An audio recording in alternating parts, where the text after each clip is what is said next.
Hey guys, it's Nicole and I'm here at North Grove Hills. Time check, it's almost 10:30 a.m. Mainit pero mahangin. Yun yung maganda sa location natin, sa area natin guys, di ba?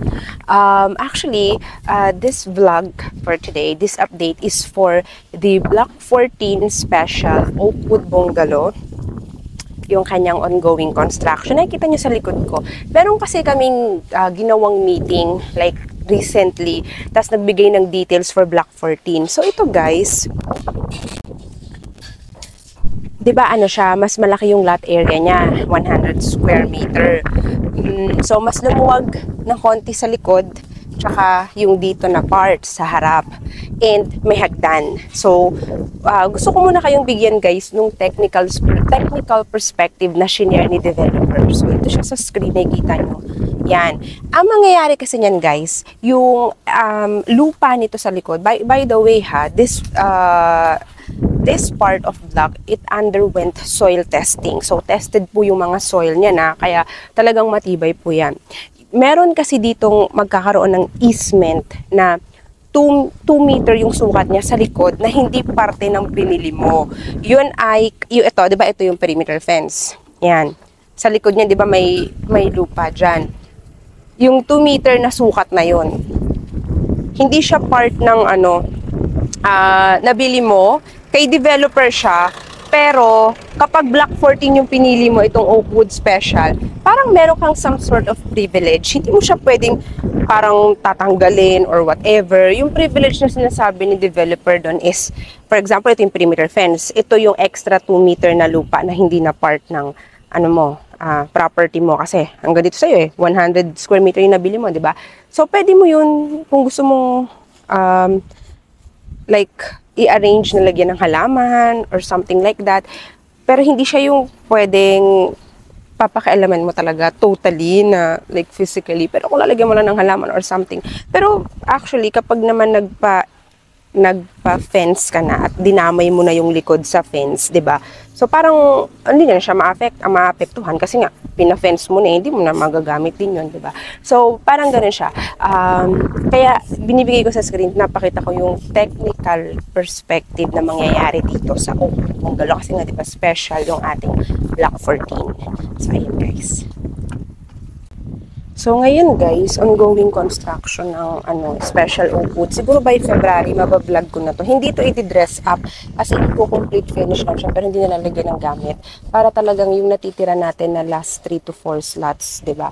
Meron na silang idea pag ito yung pinili nila. Ang maganda dito kasi bago yung pinakabahay, ito meron siyang foundation sa ibaba, 'di ba? Na concrete 'yan ha. Tapos ito, so ilang steps 'yan? 1 2 3 4. May 5 steps dito na hagdan. May ganyan siyang design, may ganyan siyang perspective. Tapos dito yung magkakalagyan dyan ng hagdan. Ito yung parking. Actually, the parking, yung elevation niya, actually, tignan mo, normal, standard elevation, hindi naman pala siya highly elevated. Yung dito lang sa part na to, which is sa gilid mo na yan. Pero sa parking kasi, flat yung parking, maganda. Tapos ito, may kasamang ganito. Yan. So, ito po si Oakwood single attached kapag Block 14. Ayan po siya. Special. Nakikita nyo guys ha. Babalikan ko to kapag mas tapos na to sa February. Mga by first week. So guys, like what I mentioned, parang 3 to 4 slots na lang yung natitira. Oakwood Bungalow Special, Block 14, diba? And online reservation lang siya. All you need to do guys, kontakin mo kaagad ako, send ko sa'yo yung mapa. And then, pili ka na doon since paubos na rin naman, 'di ba? Halos wala na rin naman para makapili ka na. Ito pala hindi to for sale pa sa ngayon kasi nga gagawin siyang model unit. So hindi pa siya binibenta ngayon ha sa inventory. So ano tayo? Pero yung katabi nito is for sale. Diba ito? Yung katabing slot na to. Tapos yung katabing slot na yan. Yan, open siya. Tapos ang itatayo is yung ganito. Oakwood Bungalow. So magbibigay ako ng sample computation para isa ka sa makasecure sa last 3 to 4 slots natin. Ayan sa screen. Ayan yung kanyang sample computation guys. Ayan. Diba no? Ito na yung pinaka-affordable na single attached bungalow na complete finished. Tapos maganda yung pagkakagawa, yung subdivision nyo, complete amenities. Dadagdag ko na rin sa update ko guys ha. Papakita ko sa screen yung perspective, yung updated perspective ng amenity area ni North Grove Hills. Nakuha ko yan sa last meeting namin recently. Ayan, showing on the screen. 'Di ba ang ganda, no? Complete amenities, tapos may tree park ka pa na 1.4 hectare right inside your subdivision. Talk about a retirement place, a retirement community, di ba? North Grove Hills na talaga. Non-flooded area, malapit sa NLEX, accessible din siya sa future MRT7 kasi malapit na lang siya sa San Jose del Monte. So, yeah guys, so what are you waiting for? Let's secure the very few slots left. And all you need to do is to contact me. Again, my name is Nicole, and of course, that's my contact number.